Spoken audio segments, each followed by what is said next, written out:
আমি আজকে জামাতের আমির হিসাবে এখানে কথা বলতে আসিনি। আমি এসেছি বাংলাদেশের 18 কোটি মানুষের একজন হয়ে কথা বলতে। আমি শিশুদের বন্ধু, আমি যুবকদের ভাই, আমি বয়স্কদের সহযোদ্ধা, আমার বোনদের আমি ভাই।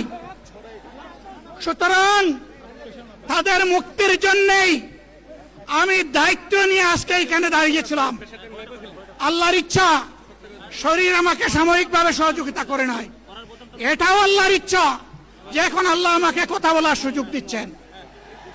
আমি বলতে চাই, বাংলাদেশের নির্দিষ্ট কোন শ্রেণীর মুক্তির জন্য আমাদের এই লড়াই নয়। রাস্তার একজন পরিচ্ছন্নতা কর্মী, চা বাগানের একজন শ্রমিক, রক্ত পানি করে ঘাম জড়ানো আমার একজন রিক্সা চালক ভাই মাঠে ময়দানে বাংলাদেশের মানুষের মুখে যারা এক মুঠো ভাত তুলে দিতে চায়, আমার সেই কৃষক বন্ধুটি, আমি তাদের হয়ে